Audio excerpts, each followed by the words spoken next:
बात लगभग 1938-39 के आसपास की है। 30 से ज्यादा आदमखोर बाघों और तेंदुओं का शिकार कर चुके एक शिकारी के घर पर पास के गांव के एक किसान ने दस्तक दी। शिकारी ने किसान से आने की वजह पूछी तो उसने बताया कि बाघ उसके पालतू जानवर को दबोच कर ले गया है।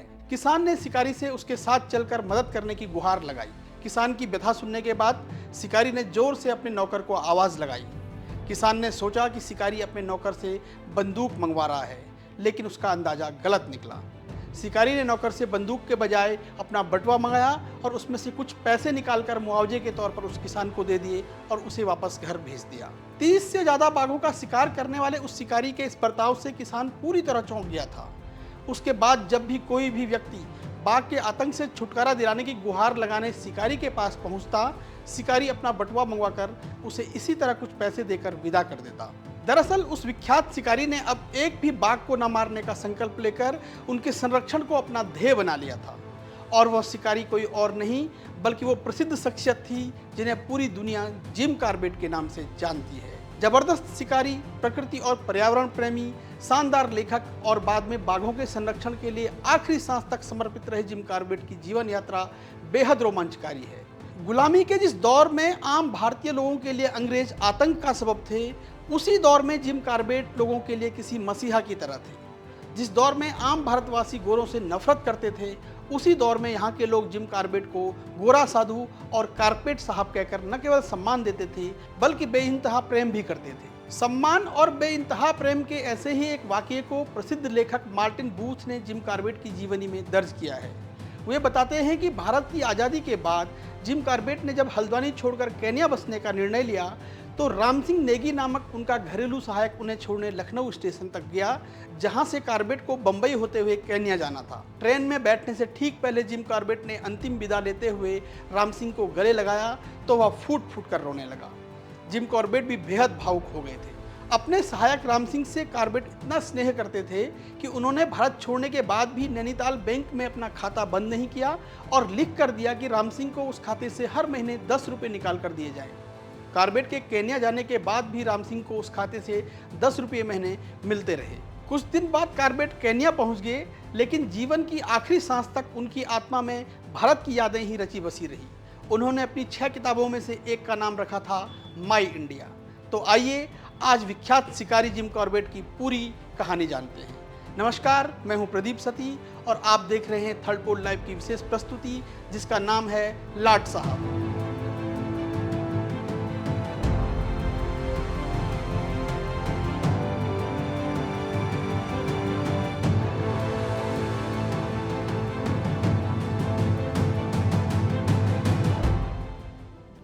जिम कॉर्बेट का जन्म 25 जुलाई 1875 को नैनीताल में हुआ था।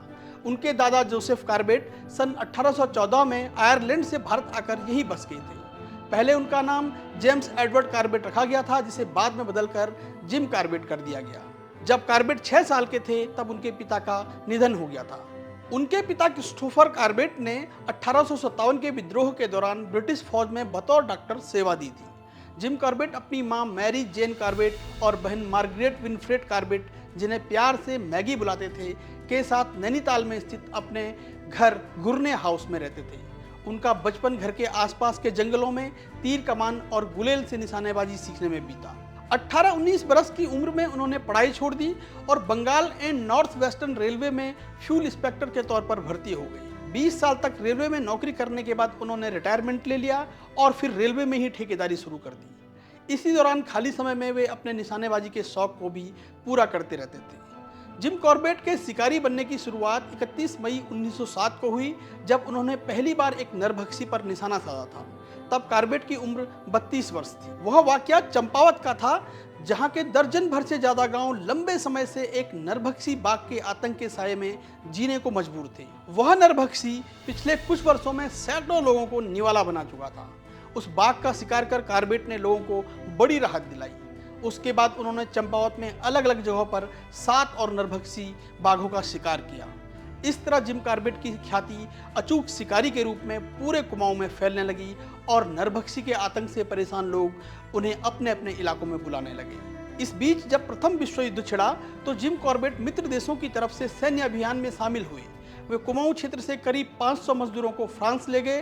वे श्रमिकों को भर्ती करने और संगठित करने में कुशल थे। उन्होंने मित्र देशों के सैनिकों को जंगल युद्ध की ट्रेनिंग भी दी। सन 1920 में वे स्वास्थ्य खराब होने के चलते नौकरी से रिटायरमेंट लेकर वापस नैनीताल आ गए। 2 साल बाद 1922 को उन्होंने हल्द्वानी के पास स्थित काला ढूंगी कस्बे में अपने लिए बंगला बनवाया, जहां वो सर्दियों के दौरान रहने लगे।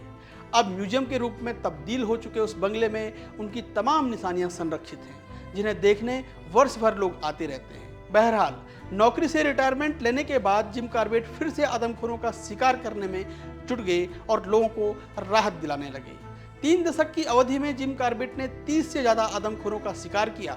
जिम कॉर्बेट ने जिन आदमखोरों का शिकार किया उनमें रुद्रप्रयाग इलाके का वह कुख्यात बाघ भी शामिल था, जिसने पैदल बद्रीनाथ यात्रा पर जाने वाले सैकड़ों लोगों को निवाला बनाया था। आखिरी बार जिम कॉर्बेट ने सन 1938 में टांक गांव में आदमखोर का शिकार किया। तब उनकी उम्र 63 वर्ष थी। इस तरह 3 दशक तक जंगलों की खाक छानने के बाद उन्होंने 1938 में बंदूक घर में टांग दी और हाथों में कैमरा थाम लिया। अब उनका पूरा झुकाव वन्यजीव संरक्षण की तरफ हो चला था। अब वे बाघों का शिकार करने के बजाय उनके संरक्षण में जुट गए थे। जिम कॉर्बेट प्रकृति और पर्यावरण के महत्व को भली भांति जानते थे, लिहाजा उन्होंने केवल आदमखोर बाघों और तेंदुओं का ही शिकार किया। शिकार करने से पहले वे इस बात की अच्छी तरह तस्दीक कर लेते थे कि जानवर वास्तव में आदमखोर है या नहीं। जिम कॉर्बेट के बारे में कहा जाता है कि आदमखोर बाघ का शिकार करने के दौरान वे उनके स्वभाव का अच्छी तरह अध्ययन करते थे। शिकार करने के बाद वे आदमखोर के शरीर का बेहद गहनता से निरीक्षण करते थे। ऐसा करने से वे इस निष्कर्ष पर पहुंचे कि कोई भी बाघ तब तक आदमखोर नहीं बन जाता जब तक कि उसे इंसानी हमले बुरी तरह परेशान नहीं करते।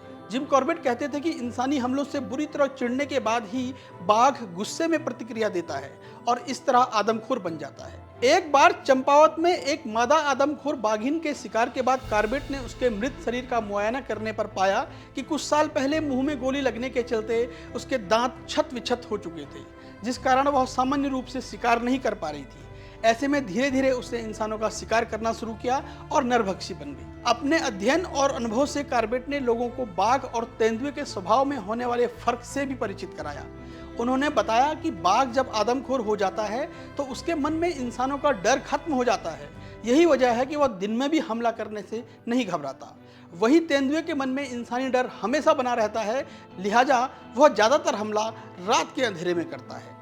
धीरे धीरे जिम कॉर्बेट की समझ यह बनी कि इंसान को बाघ से बचाने से ज़्यादा जरूरी बाघ को इंसान से बचाना है। इस विचार को अपने शेष जीवन का उद्देश्य बनाकर वे बाघों और तेंदुओं के संरक्षण में जुट गए। जिम कॉर्बेट बाघ को बड़े दिल वाला सज्जन कहते थे। वे कहते थे कि अगर हम बाघ को परेशान नहीं करेंगे तो वो हमें कभी भी नुकसान नहीं पहुंचाएगा। जिम कॉर्बेट ने अपनी किताब मैन ईटर्स ऑफ कुमाऊं में एक वाकये का जिक्र करते हुए बताया है कि एक बार जंगली मुर्गियों का पीछा करने के दौरान उनके सामने एक बाघ आ गया था। बाघ को देखकर वे चुपचाप खड़े रहे।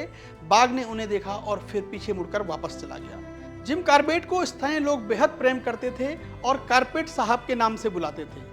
कॉर्बेट साहब के नाम से वे इतने मशहूर थे कि बाद में प्रसिद्ध लेखक मार्टिन बूथ ने उनकी जीवनी इसी शीर्षक के साथ लिखी। जिम कॉर्बेट को कॉर्बेट साहब कहने की शुरुआत उनके सहयोगी शेर सिंह नेगी ने की थी, जो शिकार के दौरान अक्सर उनके साथ रहते थे। बाद में बाकी लोगों ने भी उन्हें कॉर्बेट साहब कहना शुरू किया। शेर सिंह नेगी कॉर्बेट के इतने करीबी थे कि भारत छोड़ते वक्त उन्होंने अपनी बंदूक नेगी को दी थी, जो आज भी उनके परिजनों ने सहेज कर रखी है। जिम कॉर्बेट भारत में बाघों और तेंदुओं की लगातार घटती संख्या को लेकर बेहद चिंतित रहते थे। यही वजह थी कि उन्होंने बाघों के संरक्षण के लिए नेशनल पार्क बनाने की जरूरत पर जोर दिया। 8 अगस्त 1936 में कुमाऊं के रामनगर क्षेत्र में पहले नेशनल पार्क की स्थापना करवाने में कॉर्बेट की अहम भूमिका थी।